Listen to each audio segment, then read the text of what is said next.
Hello दोस्तों, स्वागत है आपका हमारे चैनल बायोवैदिक्स में। और आज हम लाए हैं आपके लिए एक और बेहद ज़रूरी वीडियो जिसमें हम बात करेंगे डायबिटीज़ के कुछ खास लक्षणों की। जी हाँ, आज हम आपको बताने वाले हैं कि डायबिटीज़ में ब्लड शुगर लेवल बढ़ने पर हमारे पैरों में कुछ खास लक्षण दिखाई देते हैं। और आज हम इन्हीं लक्षणों के बारे में डिटेल में जानकारी देंगे और आपको बताएंगे कि अगर आपको भी ऐसे लक्षण दिखाई दें तो इनसे बचने के लिए आपको क्या करना चाहिए। तो आज दी जाने वाली जानकारी अगर आपको पसंद आए तो प्लीज़ हमें लाइक, शेयर और सब्सक्राइब जरूर कर दीजिएगा।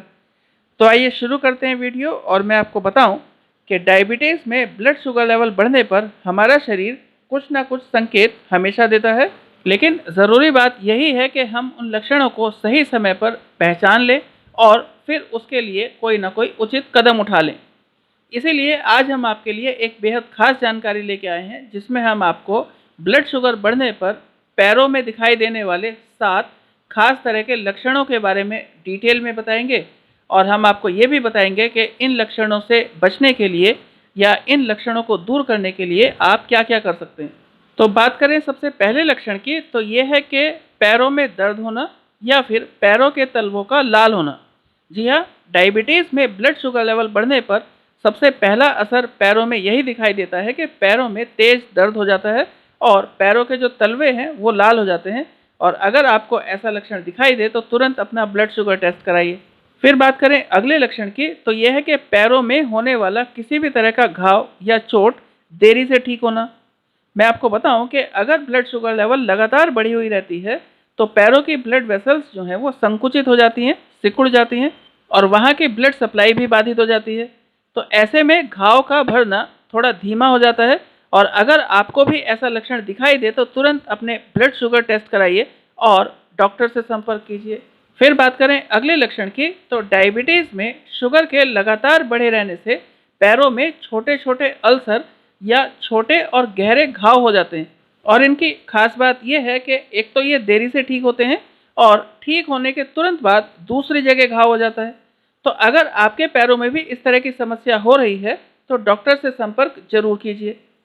फिर बात करें अगले लक्षण की कि कभी कभी लंबे समय तक अगर ब्लड शुगर लेवल बढ़ा रहता है तो पैरों में अन्य लक्षण आने की बजाय पैरों के आकार में, यानी जो पैरों के पंजे हैं उसके आकार में बदलाव आना शुरू हो जाता है और पैरों की शेप जो है वो बदल जाती है। तो अगर आपके पैरों में भी किसी तरह का आकार में बदलाव महसूस हो तो तुरंत अपना ब्लड शुगर टेस्ट कराइए और डॉक्टर से संपर्क कीजिए।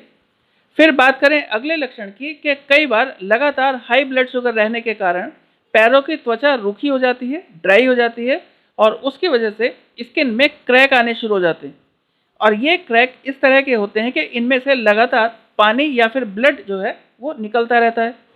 तो अगर आपको भी ऐसा कुछ महसूस हो रहा है तो तुरंत डॉक्टर से संपर्क कीजिए। फिर एक बात और समझिए कि डायबिटीज़ में पैरों का बार बार सुन्न होना भी हाई ब्लड शुगर का एक लक्षण माना जाता है।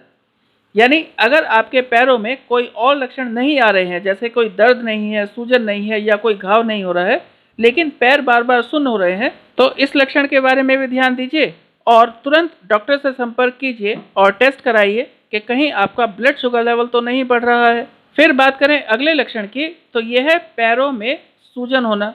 जी हाँ, शुगर बढ़ने का एक बड़ा लक्षण माना जाता है पैरों में सूजन आना। आप समझिए कि अगर आपको डायबिटीज़ है और सुबह या रात को सोने से ठीक पहले आपके पैरों में सूजन आती है तो ये चिंता की बात है। इसमें आपको डॉक्टर से संपर्क करना चाहिए और प्रॉपर ट्रीटमेंट लेना चाहिए। फिर बात कर लेते हैं कि डायबिटीज़ में अगर आपको आपके पैरों में इस तरह के लक्षण दिखाई दे रहे हैं तो आप अपने पैरों का ध्यान कैसे रखें, यानी इन लक्षणों से कैसे बचें। तो इसके लिए आपको कुछ खास काम करने हैं, जैसे कि रोज़ाना रात को सोने से पहले 20 मिनट तक पैरों को गुनगुने पानी में रखिए। फिर दूसरी बात यह है कि पैरों में किसी भी तरह के इन्फेक्शन को ना होने दें और अगर इन्फेक्शन हो गया है तो उसका जल्दी से जल्दी ट्रीटमेंट लें, घर पर इलाज ना करें। आप समझिए कि नहाने के बाद पैरों को अच्छी तरह से मॉइस्चराइज करें। इसके लिए आप नहाने के तुरंत बाद पैरों में सरसों के तेल की मालिश कर सकते हैं, ये बहुत फायदेमंद रहेगा। फिर अगर स्मोकिंग करते हैं तो तुरंत छोड़ दीजिए और अगर पैरों में किसी भी तरह की चोट लग गई है या जल गया है तो खुद इलाज करने के बजाय डॉक्टर से संपर्क करें और अपने ब्लड शुगर लेवल पर निगरानी बनाए रखें। एक बात का और ध्यान रखिए कि अपने नाखूनों की सफाई रखें और नाखूनों के आसपास जो डेड स्किन बन जाती है उसको भी समय समय पर साफ करते रहें, ये बहुत ज़रूरी है। और इन्फेक्शन से बचने के लिए रोज़ाना पैरों में हमेशा साफ जुराब पहनिए, गंदे जुराब बिल्कुल ना पहने। तो ध्यान रखिए इन सभी बातों का। और वीडियो देखने के लिए धन्यवाद। और आज दी गई जानकारी अगर आपको पसंद आई हो तो प्लीज़ हमें लाइक और शेयर ज़रूर कीजिएगा। और अगर आप हमारे चैनल पर नए हैं तो प्लीज़ हमें सब्सक्राइब भी करें। Thank you very much.